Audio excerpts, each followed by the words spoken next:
Okay, welcome everybody. We are live, and just give me a moment so I could add our Instagram channel. Okay, let's see.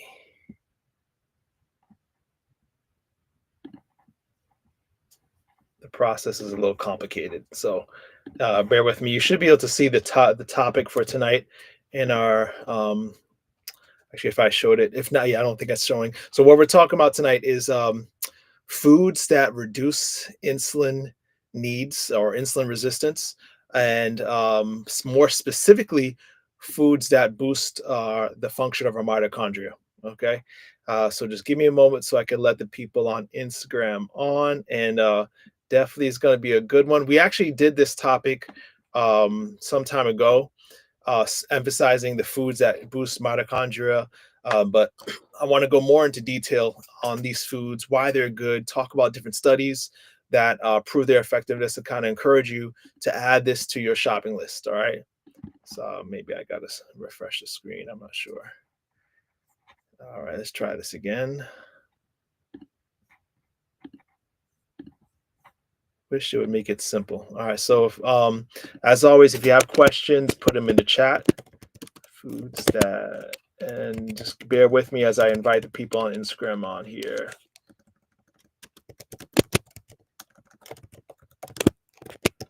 And I always like to ask where you're watching from. So if you're sticking with us, let us know. Don't be shy. Let us know where you're watching from, and so we can greet you in the chat.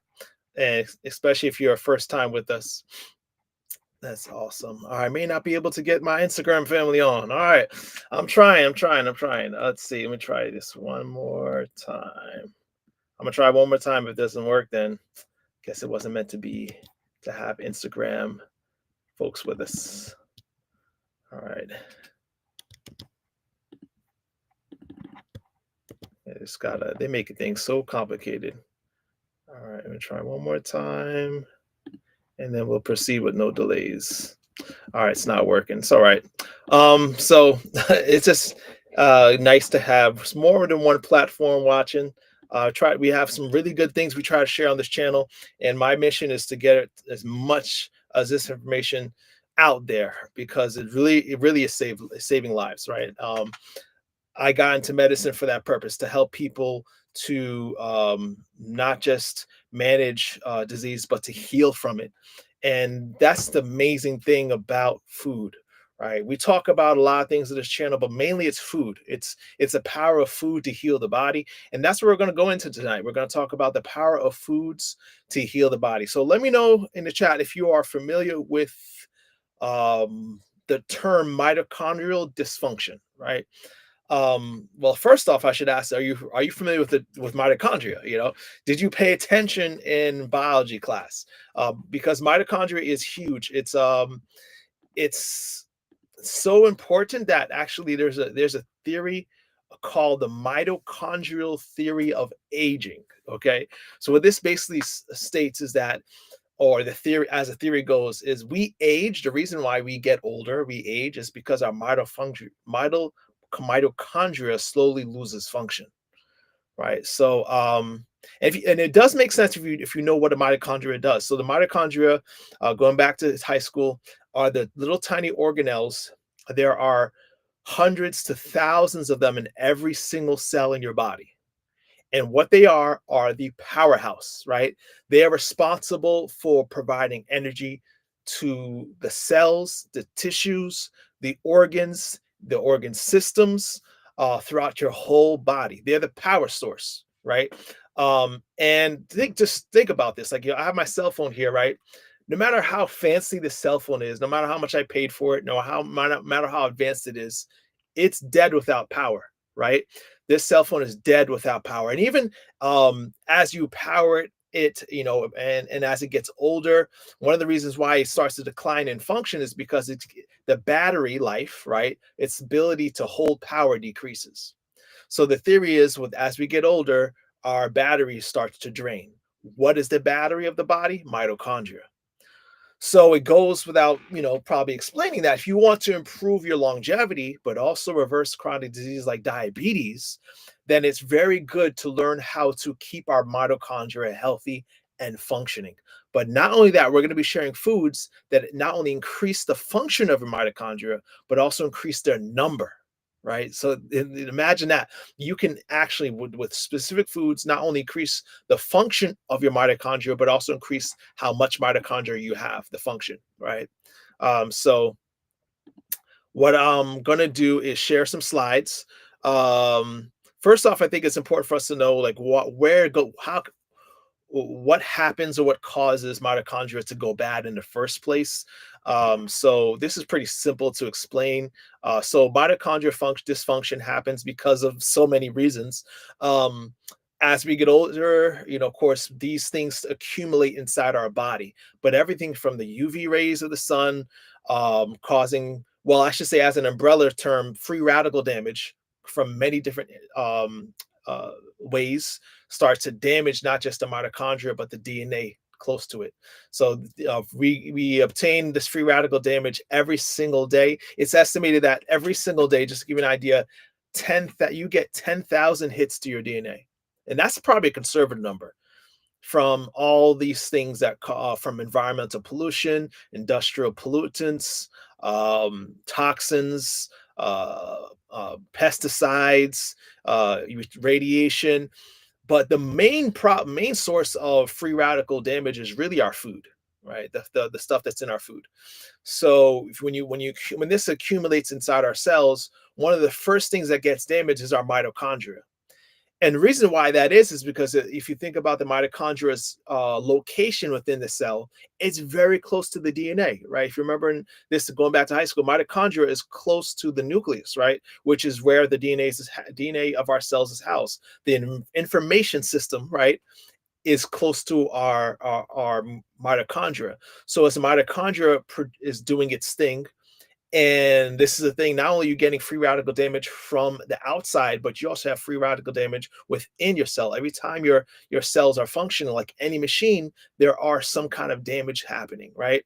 And so as the mitochondria does its thing, it causes oxidative stress. The free radical damage causes damage to our DNA. The DNA replicates and reproduces this damage on the next generation of cells. And as we get older, of course, this damage accumulates, and thus the mitochondrial theory of aging, right? The good thing is, and this is where we're going into the good news, we could reverse and prevent this damage, right, with the food we are eating. Antioxidants are the main source or main purpose of antioxidants is to help quench some of this free radical damage, almost like to put out the fire that's happening within your cell and around your DNA. So think of antioxidants like superheroes, right? They're there to save the day. Antioxidant, if you think about why it's called antioxidant, so free radical damage causes oxidative stress. I'm sure we're familiar with that term, which leads to inflammation, which leads to insulin resistance, right? Which then eventually leads to diabetes and elevated blood sugar levels. Antioxidants stop are by the very name anti-oxidative stress, right? They stop the oxidative stress. They reverse and prevent the inflammation before it happens. And the only way we get, or the main way we get antioxidants is from our food, right? So we eat an antioxidant-rich diet, and that's why we promote a whole food plant-based diet. Today, we're going to talk about specific foods, though, that have been proven by studies to not only increase the number of mitochondria, but improve their number. But if you're walking away from this live, just know this: the more whole plant-based foods you're eating, the more antioxidant-rich your diet is, the healthier mitochondria is, and the more sensitive you will be to insulin. If you're a diabetic, you definitely want to pay attention to these foods, because these foods have been shown not only to improve mitochondria function and number, but also to reduce insulin resistance, so make you more sensitive to insulin. Okay, so definitely keep watching if you're a diabetic. And you want to know, how do I make myself sensitive to insulin? This information is not just for people who are injecting insulin, because of course, that would be whether you're a type 1 or insulin dependent type 2.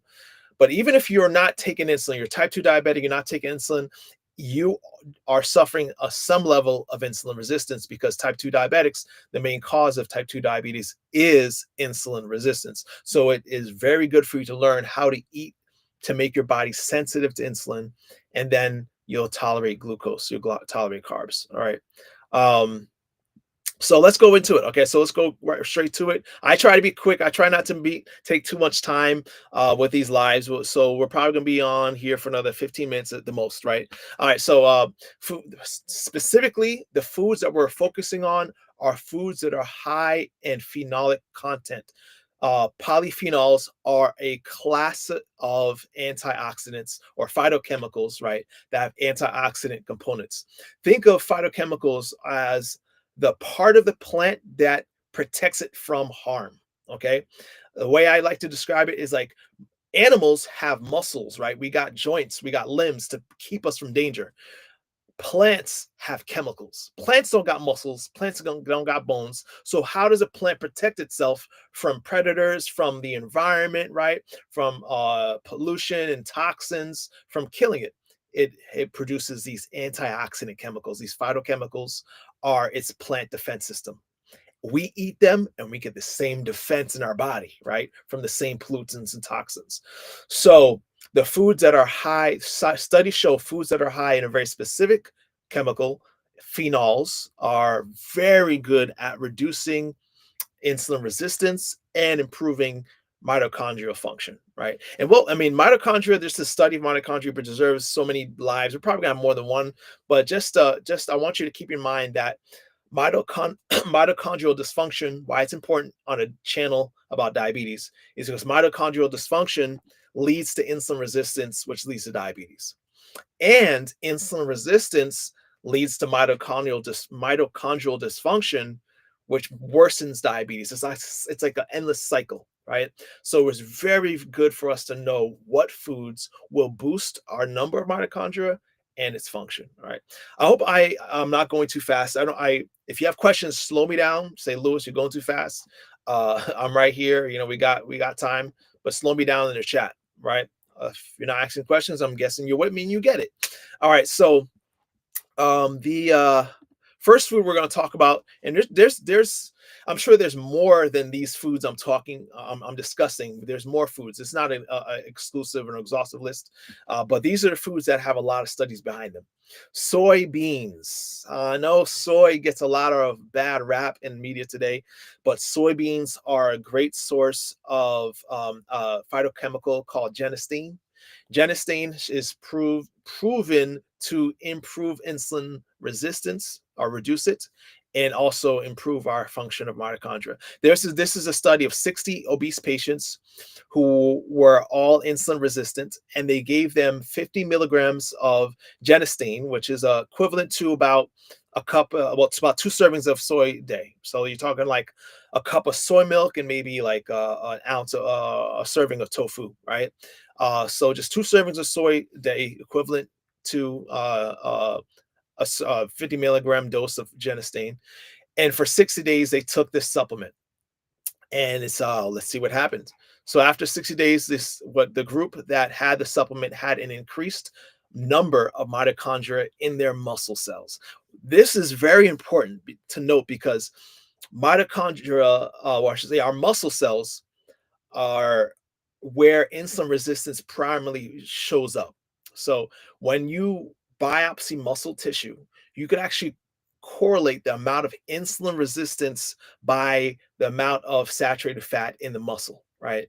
So we know that there is a direct correlation between insulin resistance and muscles, which makes sense because our muscles, there's a demand of about 85% of our blood sugar levels, our blood sugar needs, are in our muscles. And just think about it logically, what demands the most energy, right? What am I doing right now? I need my muscles to move. Your muscles are always needing a good supply, a steady supply of blood sugar. So insulin resistance is primarily happening in the muscle. It's very good that soy can actually increase the mitochondrial number inside your muscle cells. So we need that. All right. And I'm sorry for those who have been greeting in the chat. I was not I didn't have my chat open, so I'm not ignoring you, I promise, okay? So Sheila, thanks so much for watching. Andres, hello. And if you guys are having questions, just chime in, okay? We're here to support you. All right, so soybeans, add them to your diet if you want to increase your number of mitochondria. Not only do they increase the number of mitochondria, but when they tested these 60 obese patients with insulin resistance, and I should note they also had what's the word? Another group of individuals who were obese and insulin resistance taking placebo, so there was a control. So in comparison to the control group, the group taking the essentially soy supplement had an increase in sensitivity after a glucose challenge test. So meaning after being challenged with a load of blood sugar, like a sugary solution, their their insulin response improved after 60 days of being on the supplement. Awesome news, right? So if you're looking to reduce your insulin needs, then soy is the go way to go, but it's not the only one. All right. So what other foods are there, Mr. Adams? I'm going to answer that. All right. um Chocolate, this is my favorite one. So dark chocolate, to be more specific. So there is a compound or a chemical in dark chocolate, the cocoa bean to be specific. Epicatechin is another polyphenol that has been proven with studies to decrease blood sugar levels and insulin resistance, while also, of course, by extension, improving your blood sugar levels. Right.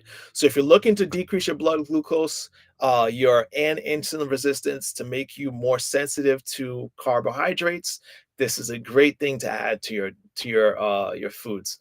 So when we talk about dark chocolate now, we're not talking about the candy bars that have added sugar and added milk, right?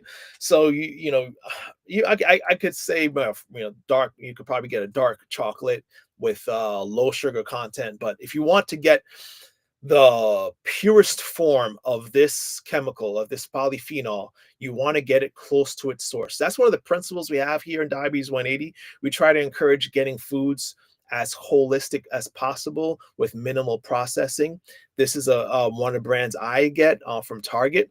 So cacao beans, these are great, or cocoa nibs.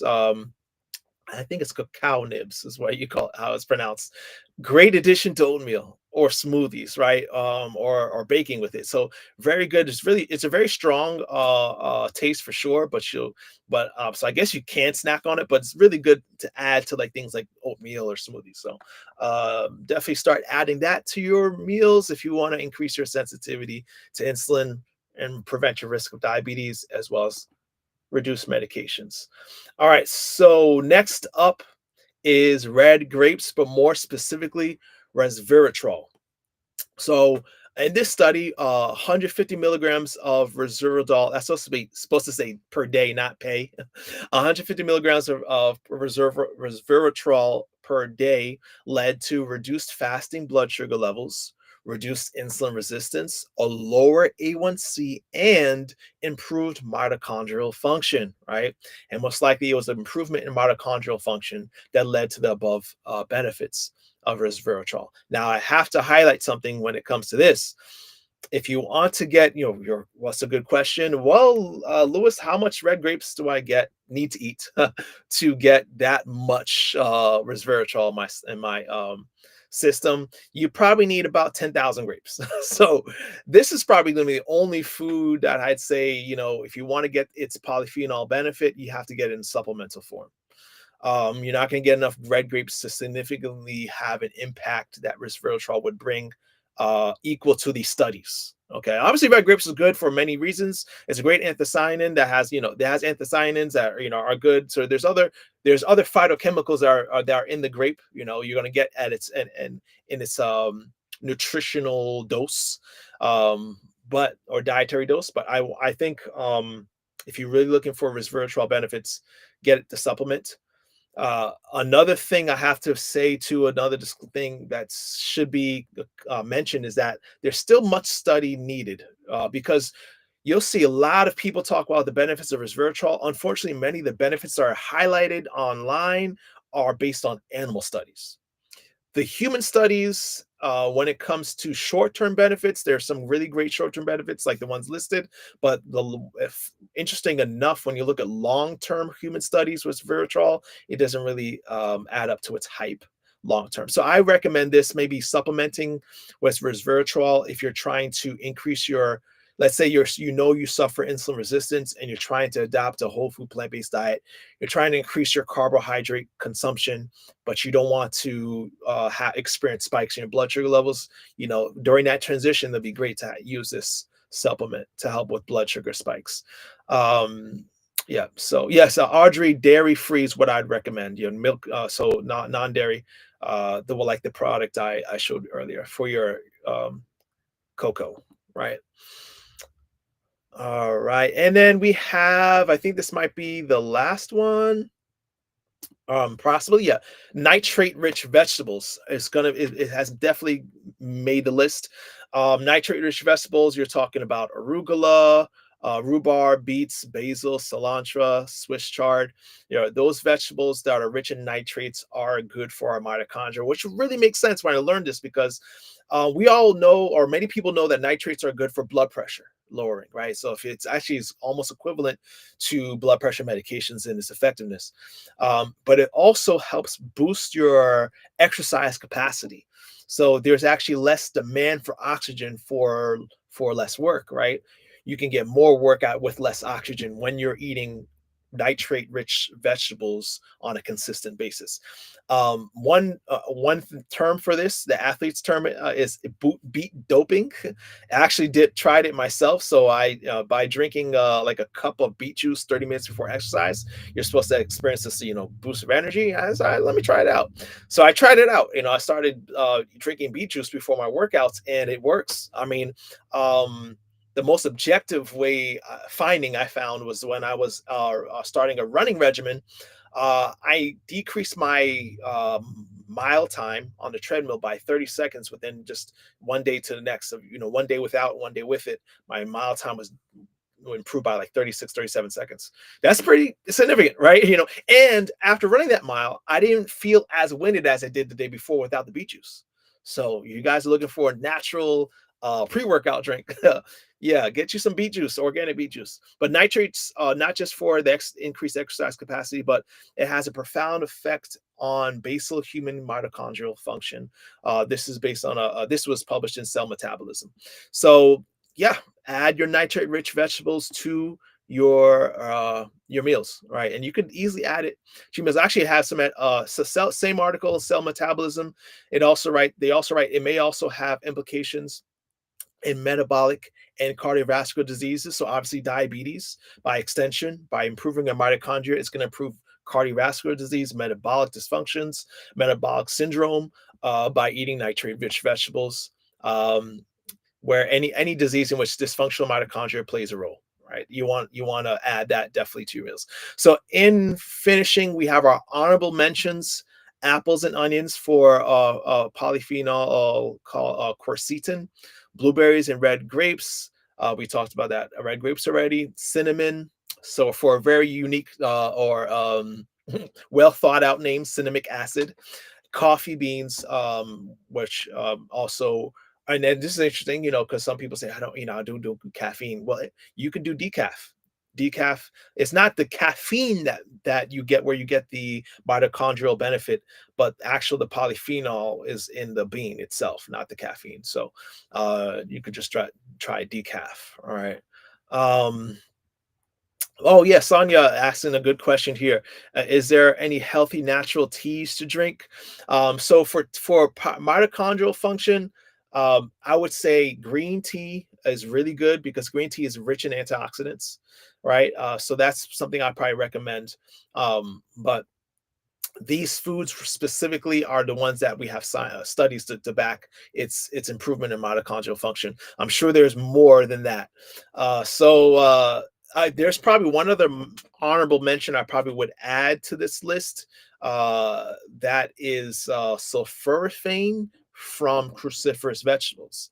So cruciferous vegetables like kale, broccoli are richer. Sulforaphane isn't a polyphenol, but it does have sulforaphane, which is another phytochemical, great for improving mitochondrial function. Right. So there's been studies that put human cells in a petri dish, and sulforaphane increase the number and function of the mitochondria in those human cells.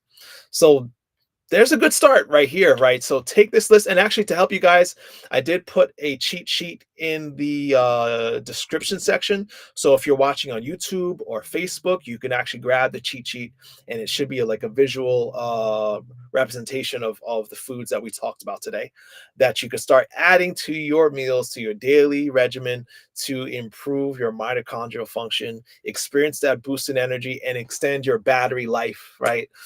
So let's do it together. Hopefully that's all the questions we got tonight. I'll try to look and see if you have questions later, as this will be uploaded.